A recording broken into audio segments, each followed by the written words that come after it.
you're in a tight game. You're in a tight game, and you let the one guy on any team, one guy who'd been to a World Series, beat you. And this is my opinion. Maybe you have a different opinion.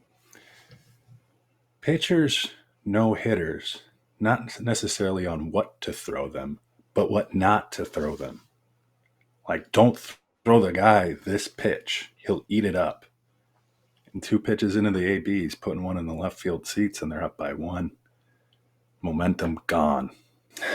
Dan Wilson, don't let Woo's your best pitcher, right? Outside of Munoz, just let him play out. Don't try to let it play out. If you lose with Woo on the mound, I know Bastardo's throwing well in the postseason. No one's going to fault you, especially against Springer. But it's damned if you do, damned if you don't, right? Like Woo's a starting pitcher. He didn't have his normal rest. He pitched great. He probably had a pitch count. And so hindsight's 20/20. I could see you bring in someone who's fresh, who's relief, who's ready for high leverage situations. He had his best stuff. It's just that George Springer was better today. Right. We can run it back. Yeah. 2 free agents, Naylor and Suarez. You got to figure that out. Everyone else is arbitration eligible. You can run it back for the most part, Polanco included. I mean, there's just some questionable. It's some 8 batter would have gone yard, closed his eyes and gone yard. I would have come right? Okay. But you don't let the only dude who has been to a World Series that has the guts, has the gumption. He's been there before. He's literally been there before. No one else has. But you have to give Springer some credit, right? I'll give him all the credit in the world. He has to hit the ball. Pitchers have to make pitches, and then you have to execute. But a lot of times pitchers try not to make a mistake, right? They try to be too fine with it, and that's when you're like, oh, no, give that back. Exactly. And Springer still had to execute. Bad knee, wasn't swinging it that well. But all it takes is let me ask you this. You're Springer. I just drilled you in the knee in the AB before, the previous AB when I pitched against you. Are you going to be all that happy to get in again? No. Exactly. Psychologically, it would have been just fun to watch. I would have brushed him back high and away. Like, don't bring a guy in who's maybe never pitched to Springer before, or maybe twice, and have you relieve the best pitcher you've had to that season, the guy that got you there from a starting standpoint. Yeah. But I go back to, you can actually blame me for the loss.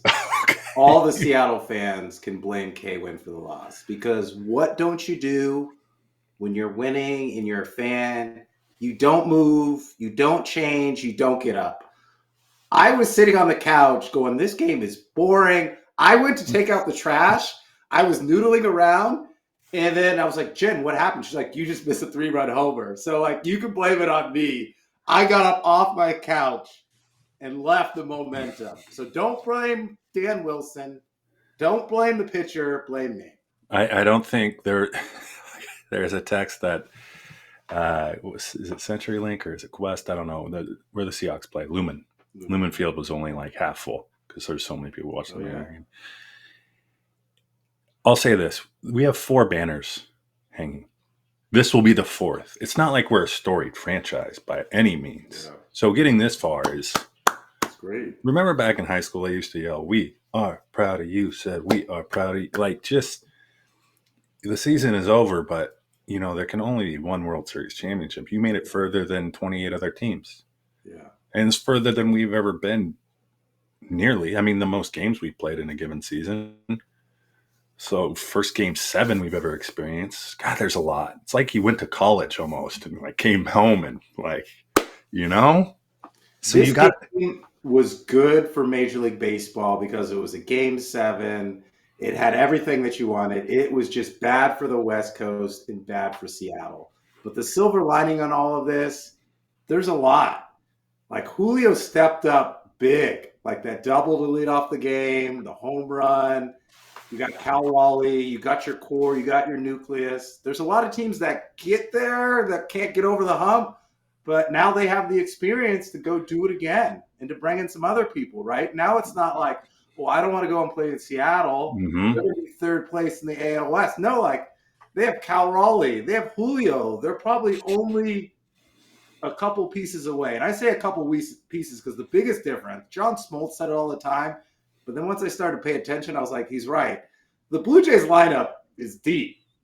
And like they don't rely so much on these guys or those guys. Like it's the 7, 8, 9 guys that do the little stuff. And then when the Mariners come around, you're just like, when are they going to get back to the top of the lineup? So a couple tweaks here at the bottom of the lineup, and I think the M's are good. Yeah. I mean, Suarez showed up hitting the 6 hole, but I get you. It's like JP didn't have the best series. Canzone obviously didn't hit. He got benched in the way of Leo. You're probably right. You're one piece away. Yeah. One piece away. Canzone hit amazing. He hit 300 during the course of the season. But then he got benched in the playoffs. Just didn't show up, right? But that's what it is, K-Win. That was our first time going that deep. It was our first time playing that many games. Like a lot of you just saw it. You're going coast to coast, Detroit.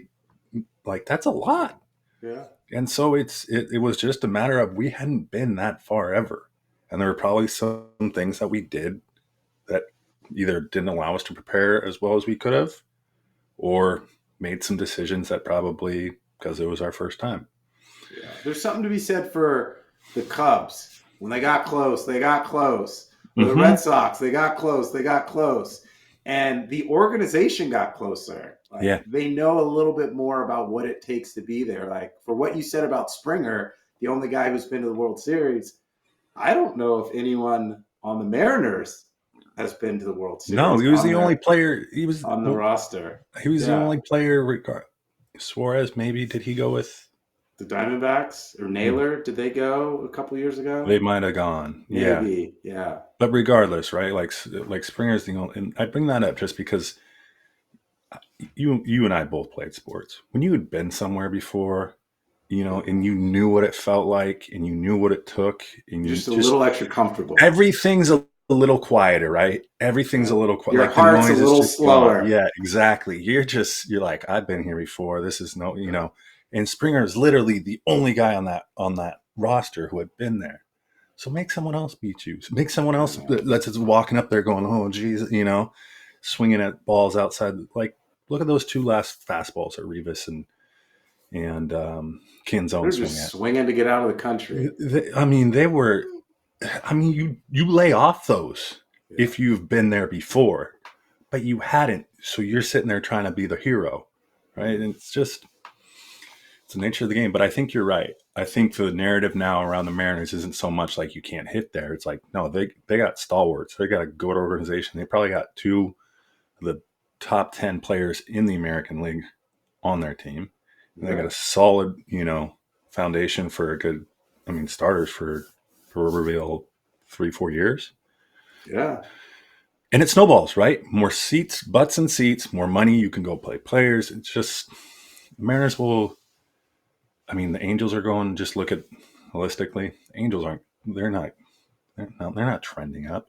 Rangers get some big contracts. Astros getting older. Mariners are the it team. I like it. And we are the It Podcast. Hello and welcome to Big Ben and K-Win. Each week we broadcast live on YouTube. If you're watching this live right now, drop your comments below. If you watch this later on demand, drop your comments. We'll still get at you. But if you're more of an audio podcast person, make sure you 5-star us anywhere you listen to your podcast. Subscribe.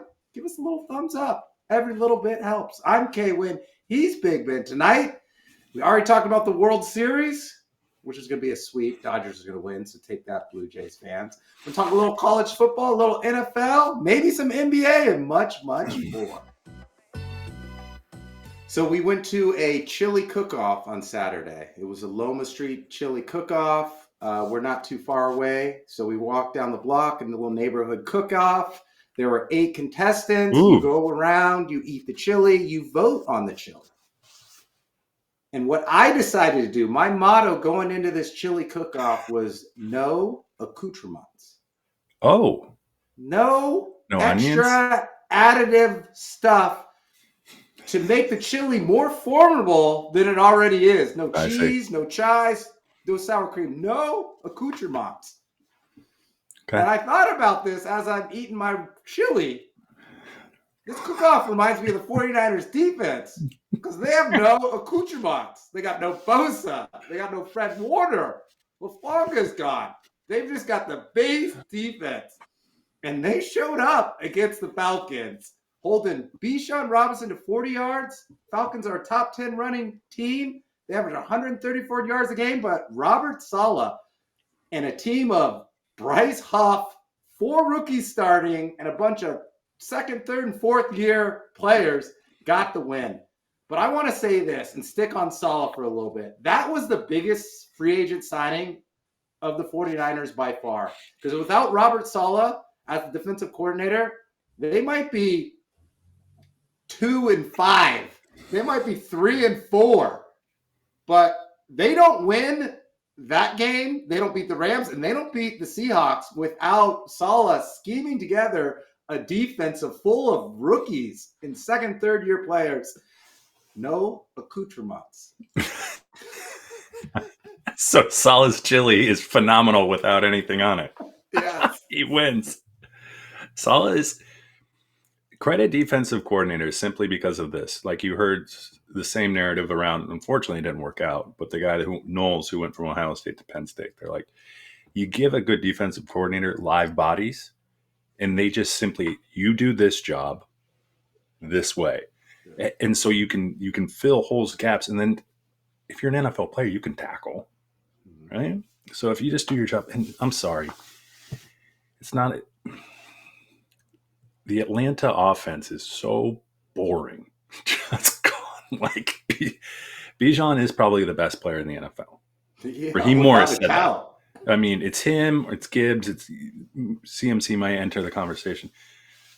But Saleh, you go scheme, you go, okay, guys, here's what's going to happen. Here's where we're going to be. If you just do what I ask you to do, we're going to be okay. And that's good coordinator. I agree with you. Saleh used to be a head coach.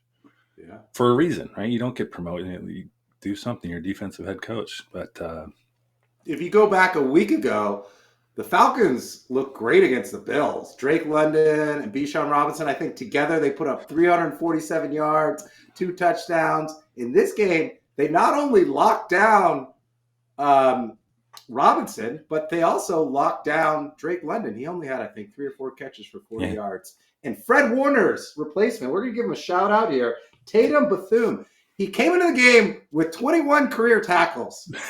Second-year player, 7th-round draft pick. Career. 10 tackles. Jeez. He had 4 solos and 3 that stopped the run. Talk about next man up. Like, he got an opportunity to play, and he played. You were so soured on the Niners last week. I still am. You're just no. You're just. I like how you've reframed this into like the idea that we should be optimistic that we're doing something with nothing. That this chili that we cooked that only has beans is somehow tastes really good. Yeah. So yeah, I can get down with that. And then you're optimistic that as you add better pieces, maybe some accoutrements, the chili only gets better. They're going to have to go out and get someone like a defensive pass rusher, another linebacker, because with what money? 49ers will be in it because their schedule is so bad that they're going to be in the wild card hunt. But if they're going to have a chance to get out of the first round of the playoffs, they're going to need some help on defense. Because what we saw, if Kittle's back and McCaffrey can run behind Kittle and Trent Williams, that's all I'm going to do, baby. That's all I'm going to do. And then a couple boots off of that, that's all I'm going to do. Does Trent Williams ever rotate sides? Because the dude is, what, 38, 37? Yeah. And still the best tackle. Like, the ends are just shut down. They just give up. You know? No chance. And then you got Kittle, the best blocking tight end. You're right. You should just rotate. Okay, 24 ISO, whatever that is. 23 ISO. Just switch them around. CMC's an all-pro. Not a bad idea. I think my Hawks are up 14-0. Look good. Monday Night Football. Yeah. Not too shabby. Devontae Adams, 3 touchdowns on 30 yards. How does that happen? It happens when you play the Jacksonville Jaguars in London. The Jags, 2 weeks ago, we were singing their praises on this pod. Now they've lost, I think, 3 straight, right? 2 or 3 straight. Yeah, 2 straight. Well, the Hawks beat them. They beat the Chiefs. The Hawks beat them. They lost to the Rams. I think they lost to someone else. This year's like everyone beats everyone. Like the comeback Bo Nix had was unbelievable. Like Doble, that's coaching. That is outright coaching, right? You're up that much, you should be able to just manufacture a win. You could fall on the ground, 3 straight times, punt it, tackle someone in bounds, and game's over. Run the clock all the way down on every play. I mean, it's ludicrous how that guy still has a job. I mean, did you know the Giants' previous head coach? Who was that guy? Tom Coughlin? No. After Tom Coughlin? Yeah, there's Tom Coughlin, then there's now there's Doble, but there was Doble Light. I forget his name. But he is the head or assistant quarterback coach at Ole Miss, where the Giants drafted from. Oh, that's why. Oh, Joe Judge. Yes, thank you. Yeah. I don't know. After Coughlin, the Giants haven't quite figured it out. I don't know what it went Coughlin, then it went Ben, McAdoo, Pat Shurmur, Joe Judge. Every coach is there for a year and a half. I know, and then it's the New York media. Get them out of there. Yeah. The Jets are garbage too. Oof. I know. Both teams. And the Saints. Did you see the Oklahoma Bowl? Spencer Rattler versus Caleb Williams. Oh, man. It was like Spencer Rattler was trying to prove that he should have never got benched for Caleb. He's throwing all these balls. Zing it up. Chris Olave had two tutties. Yeah. Caleb Williams had a horrible game. That was horrible weather. I know. It's a lot of parity in the NFL. Yeah. You've said this. But it's the coach and it's a system, because the difference between the Bears this year and the last couple of years is when Caleb was playing bad, they didn't have the run game. Swift is actually putting up good numbers. Swift looks good. And there was a stat that they showed Ben Johnson. If you compare Ben Johnson's team to the last couple Bears team, he's averaging 1 touchdown more. So they're scoring more points. Right. And when you're scoring more points, you have a better shot to win. And the Bears were losing a lot of close games last year. This year they're winning. Do you see the Cardinals head coach? A couple of his comments. No, what did he say? Is it Kyler Murray era over? Yeah, I've said this. Yes, the guy should be. He should be playing. Kyler Murray should be playing point guard at a rec league. Hey, the Mariners could pick him up at second. That's a good idea. Kyler, aren't you starting second? God, you might have performed better than Leo Rivas tonight. My whole thing about Kyler is he's got legs, right? The guy can run. That's it. He's small. He's got, again, he can't but I forget the Cardinals head coach name anyway. Kimes? Not Kimes. I think Kimes is the AD. I'll look it up. Continue with anyway, his comment was in and around when's the last time you lost a quarterback mid-game or something like that, or Kyler kind of opts out of playing, it seems like, my knee hurts, I don't want to play today. Is he the Kawhi Leonard of NFL? Yes, thank you. Yeah, they are synonymous.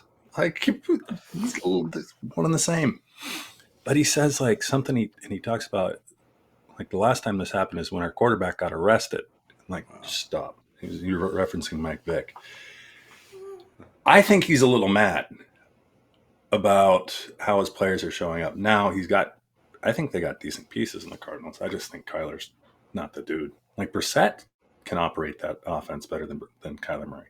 The offenses look better under Brissett than 100%.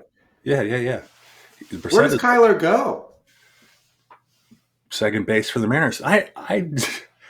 Listen, Kyler's where he goes. Las Vegas. No. Chip Kelly. You said Chip Kelly needs a running quarterback. Okay. I mean, Pete Carroll's done with Gino. That marriage is over. That thing is done. Baked. Could you imagine Pete says, Gino, we're going to bring you in. I'm going to give you another opportunity to kind of recreate yourself here. You're going to be slinging it all over the yard. We're going to get you a nice rookie tailback. We'll be good to go. And a new contract. Gino, nope. Leading the league in INTs. No one wants to go watch that game. They were down 31-0. They got shut out. It was bad. How does an NFL team get shut out? Even there's, defense brings in like the third string guys, and at least there's a garbage time tutty. No, nothing. Gino probably threw a pick to a guy that's never even seen a football. Like it's bad. If you were watching the game, Patrick Mahomes was like on the sidelines, chewing sunflower seeds, hat on, in the third quarter. I think Chris Jones was drinking vodka. That's like they're having parties. Yeah, they're pre-funking in the fourth quarter to go out. Like it's gotten bad in Vegas. Yeah, like that formula just didn't work. What goes back to what you said is the product, where you've got the Raiders, you've got the Dolphins, which that's some bad football. You got the Jets finding new ways to lose every week. You've got some bad football. But overall, I still like the product, Big Ben. My view of the NFL will probably change a bit now that the Mariners are gone, right? Like, there's no NBA team in Seattle. That said, it's not... all right, the product's all right. What do you think of the double you would get 5th place in your chili contest. Get that A. Are there any accoutrements? No accoutrements. What do you think about these double headers on Monday Night Football? It starts at 4 here, so it's not the worst thing, right? You get a little action. This late game, our kickoff is 7. We probably won't get over till 10? Yeah. I don't know. I'm indifferent. What about you? You like two games? I actually kind of like it. The first couple of weeks, I forgot about it. But now that I got the rhythm down, I'm like, oh, okay, we'll have like an East Coast game going on the West Coast. I actually kind of like it. More football. Fantasy check. It's great for fantasy too, right? Because exactly. The weekend isn't over because you're just like, oh, I got some more chances on Monday. Whereas before you're like, I got one guy playing. Now you're like, I can have a couple guys playing. Silver linings. I was down 30 points to Wheezy this week. Gibbs put up a 35 burger and got me a win. So I do like it. There's more intrigue. You're right. Yeah. How you doing in fantasy? I'm in 3 fantasy leagues. One, which I think is my better team, I'm actually losing. I'm not doing good because I've got like Scary Terry out. I've got Bucky Irvin out. And like I can't find anyone on the waiver wire. So I'm struggling in that league. The other 2 leagues, I'm hanging in there. My theory is you got to stay around 500. And then you got to figure out like a stash on the bench that will help you in the long run. Catch a heater. But you just got to stay. I think I'm in 2 leagues, and like I'm in first in 1, but I'm 4 and 2, and like 7 teams are 3 and 3. So it's it's a ton of parity, and there hasn't been like one key guy. Like Javonte Williams has been nice considering, but there has been one dude who's gonna win you the week every week. Yeah. Like 2 weeks ago, I picked up Cam Scatterbo and he had the 3 touchdowns. And I'm like, yeah, he still has a chance to be good. I thought they were going to give him more opportunities, but Jaxon Dart is a mobile quarterback and he's snaking his touchdowns in the red zone. Okay. Let's combine 2 chilies here. Jaxon Dart or Kyler Murray? For fantasy or for real life? For real, both. I would go Dart. Okay. I would go Dart because... Regardless? Yeah. At some point in time, they're going to use Kyler's foot injury to kind of shut him down so that they can kind of move off of that narrative and off of that coach. There you go. Or off of that team. So I would go Jaxon Dart. The Giants are going to be down a lot of games, so he's going to have an opportunity to throw the ball and run it in the red zone. Agreed. I agree with you. Okay, NFL, we continue. We're slogging. We got what? 12 more weeks? 12 more weeks, yeah. Jiminy Christmas. All right. I got some college football for you. Are we off NFL? Yeah, we're off NFL. College football. Bring Okay. it. Your Georgia cap. By the way, the parlay that you sent me, South Carolina got taxed. I know. I wanted to go Vandy instead of South Carolina. Ooh. And I'm like, no, I'm going to go South Carolina. That's the parlay gets you. It's always one game that gets you. I always win 2 games in a parlay. Always. If I could tease it to like a 2 out of a 3, I'd be a millionaire. You would. I thought I had a 2-game, 3-game. Stanford won. Yeah. Wow. In the late game, and then I had Lafayette, and I didn't realize it wasn't Louisiana Lafayette. It's like Lafayette, like a D2 school playing Oregon State. Had Oregon State. They were up 10-3 at one time.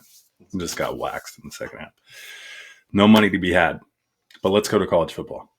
9 teams in the AP Top 25 lost this past weekend. Wow. Including 4 teams in the top 10. Okay. Can you This college football season is wide open. There are a lot of teams out there. There's a lot of parity. Some people say it's because of NIL, rev share, the transfer portal. But I say no. It is because there is one suburban dad in Atlanta calling plays for 100 college football programs. His name is Michael McRoberts from Championship Analytics, Inc. There was a spread in the Wall Street Journal.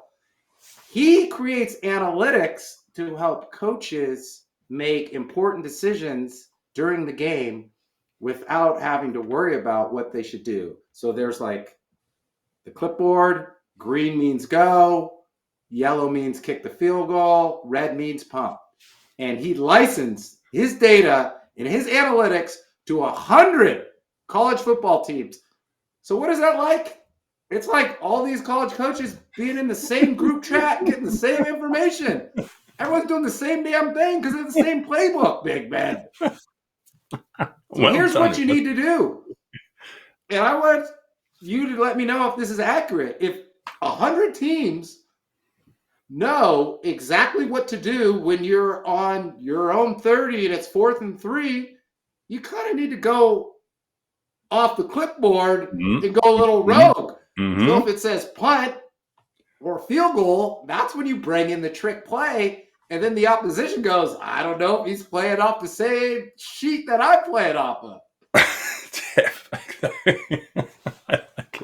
Hey, here he is. Here he is, Big Ben. Look at him. Look at him. He's got a little flag for all the teams using his data. Yeah. What a boss. What an absolute boss. He graduated from Northwestern in engineering. That's a smart guy. I mean, but is he then culpable? Like, is he get his picture in the paper so when the teams lose, are people going to show up at his doorstep? Be like, what kind of data are you giving us? How does that work?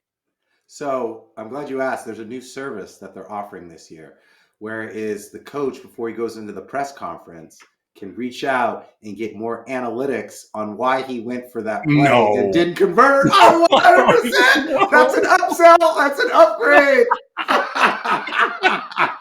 He's got it all for that, coach. It's going to be your credit card. You're going to get some heat. Yeah. Oh, that is an amazing service. Georgia won. We got the NBA starting tomorrow. Are you excited? I'm excited to watch the games and see how Al Horford is going to take my Warriors from here to here. He can shoot the 3, he can pass, he can defend. The West is not ready for what Al Horford is going to do. Now that Al Horford has his accoutrements, he's got Steph Curry, he's got Jimmy Butler. He had really good accoutrements those last 2 years. Don't give me the accoutrements thing. He did. He is not a good chili in and of his own. Like, he needs accoutrements. Like, Al Horford's not going to take you anywhere by himself. Like, he's a I do think he's a good pickup because what the Warriors struggled with was Looney and Draymond together made it more like 5 defenders guarding 3 players because Draymond and Looney are inconsistent and pretty much don't shoot. So Horford can at least shoot and stretch the defense. So it gives the Warriors more space. And when Steph has more space, he's got more room to operate. So I do like it from the offensive perspective. from the rebounding perspective, the Warriors still don't rebound well. So No. I don't know what they're going to do there. Al Horford is not the answer. I'm sorry. He's not going to take you from a play-in game to the actual playoffs. He's great defensively. How old is Al Horford? 38, 39? I don't know. Like, this is not some spring chicken that's coming off like a 15, 10, and 2 season. We're going to load manage him. We're going to get him ready for the playoffs. Thunder, Nuggets. That's it. In the list. Here's my NBA champions for this year. Thunder, Nuggets, end of list. That's it. I think you're right. Nuggets just signed Christian Braun. Braun's a good player. Jamal Murray's still around. They got rid of Michael Porter Jr. He's in Brooklyn. God, he's going to. They picked up bench players. The thing with the Nuggets is when Jokic was off the court, they couldn't do anything. No, I know. They couldn't score. So now they got some other pieces. They brought back Bruce Bowen. They got Tim Hardaway Jr. Yeah. Julian Strawther will take the next step. I like the Nuggets. I like OKC. I think the Warriors, the Lakers, the Clippers, even the Rockets are kind of in the middle. Now, the Rockets got to figure out what to do because Fred VanVleet is gone. Reed Shepherd will be their point guard. But then I'm hearing rumors that they're just going to non-traditionally enter their offense through like Şengün or KD or some of the big guys. But that will work in the regular season. But in the playoffs, you're going to need a point guard to get you into your stuff and to do things and to guard the other players. If you're the Rockets, you don't like – it's not a load management as a team. It's simply Fred's out, right? Was your best player last year along with Seguin. That's simply just do what you can with what you have. To your point, like you can work through Durant. Like just do what you can with what you have, and don't like you're not striving to be a 1 or 2 seed. Like that would take a lot out of the team, in my opinion. You're probably looking at games like let's rest some guys. Yeah. We may not win this game. It's a long season. Well, Durant's been, hurt the last couple of years, so he's got to play, maybe 60 games? What's going on in the NBA? I was reading an article, the Warriors staff, Butler, Draymond are expected to play 60 games. LeBron's going to play 60 games. KD's going to play 60 games. There's just some young talent. No, I know. There's just not enough good. Is it just there's not enough good players? Are we like missing a generation of good players that came in that didn't hit? I think it's because these players are developing in real time in the NBA because they're leaving so early that the bona fide superstars are like later in their career. So we need Ant to step up. We need Shea. We need Cade Cunningham. I mean, Shea's there. Ant is there. You need a few more names like beyond that. Like Scoot Henderson. You can get a Scoot jersey in Portland? Scoot? No. Scoot's not the answer. They just signed Shaden Sharp for like 80 mil, 75 mil. The guy can only dunk. He can't shoot a 3. Oh, no. He's stepping up. Big step up. I think it's year 3. It's year 3. Like Portland could be sneaky. Like they got rid of like Jeremiah Grant's the only dumpy salary on that entire roster. He's good though. He's just not. He's not your guy. He's not a guy. No, he's not your guy. James Sharp's a guy. You're going to hear about him. No, they got to get a guy, and everyone thought it was going to be Scoot, and they watched Scoot jack up 12 3-pointers a game and make 2. Like that wasn't scalable, nor was it working. So we'll see about the Blazers. The Clippers are the same team, aren't they? They got older. Phoenix is a disaster, utter disaster. Spurs. Yeah, Wemby. Sneaky Castle. Like, they're sneaky good. They were talking about them in the playoff game. I don't know. They could get to like 4 or 5 seed. Yes. Well, Wemby didn't play last year. Yeah. De'Aaron Fox, they had to introduce him into the system. I'm higher on the Spurs than I am the Rockets. Ooh. Best team in Texas is the Spurs. Best team in Texas is the Spurs. Over the Rockets and my Mavericks? And the Mavericks. And El Paso's new expansion team. No. Yes. I can go with that. I can rock with that. Best team in Texas, the Spurs. Okay. Maybe not the most talented, but the best team. I think there's something we said. Those guys are coming in all at the same time. They're all like drafted rookies. They all kind of hit, and they're all really good players. I think Pop's still around, right? Pop's still having fun. He transitioned. He had health reasons. Well, he's still around. Yeah, he's still not coaching. He's still with the program. That is a program. Of any NBA team, the Spurs are a program. All right. Let's get out of this program. Hey, all right. Let's do an instant reaction after Al Horford delivers a body blow to the Lakers. I want you to give me a video first thing Wednesday morning on your hot takes on the Warriors and the Lakers after tomorrow night's game. Can you do that? I would actually put money on Al Horford being in a glucosamine commercial where you need it for your joints than actually putting up double digits in any given NBA game. I'm sorry, that guy, Al Horford. Video. What? I can't wait for you to send me a video of your. I will. If Al Horford goes for 10-10 his first game, I will. I don't know. You better be careful. I want to do. Let's do another hat bet. We got to get another hat bet. On Al Horford? Al Horford's averages for the season? No, that can vary too much. Games played. Under 42. He'll go over that. He's in shape. He's in shape for his age, not for the NBA. Come on. He ain't playing more than 42 games. He'll play more than 42? He's averaged at least. Al's made for the playoffs. You and I know this. You don't play like your old guys first in some part. They come in at the end and hit the threes, and but they're not playing the first 20 minutes of the game. They'd be gassed.